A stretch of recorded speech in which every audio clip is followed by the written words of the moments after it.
నమస్తే. రఘురామకృష్ణరాజు గారు నిన్న జన సైనికులు నన్ను తప్పుగా అర్థం చేసుకున్నారు అని మాట్లాడుతున్నారు. ఏం తప్పుగా అర్థం చేసుకోలేదండి. తప్పుగా ఎప్పుడూ అర్థం చేసుకోము. మీరు మాట్లాడే విధానాన్ని బట్టి అవతల వాళ్ళ రియాక్టింగ్ ఉంటుంది. మేము అంత హద్దులు దాటి ఎప్పుడూ ప్రవర్తించము, ఎప్పుడు మాట్లాడము ఎవరిని కూడా. ఎందుకనంటే మాకు కొన్ని క్రమశిక్షణస్ ఉన్నాయి జన సైనికులకి. అదేవిధంగా మేము ఫాలో అవుతూ ఉంటాం. మేము ఎక్కువ తక్కువ మాట్లాడితే మా నాయకుడు మాకు తోక కట్ చేస్తాడు, మాకు తెలుసు ఆ విషయం.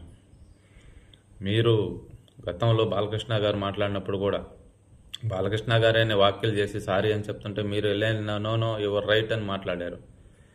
ఇప్పుడు ఇదే పేకాటలు సహజం అంటే ఎలా అంటే కొన్ని జీవితాలు నాశనం అయిపోతూ ఉంటే ఆయనకు వచ్చిన రిపోర్ట్ రాంగ్ రిపోర్ట్ అయితే అయ్యి ఉండొచ్చేమో మీ దృష్టిలో, కానీ అదైతే తప్పు కదా. మీరు మాట్లాడేస్తారు ముందు తొందరపడి, తర్వాత మేము అలా అనలేదు మీరు తప్పుగా అర్థం చేసుకున్నారంటే ఎలా కుదురుతుంది రఘురామకృష్ణరాజు గారు?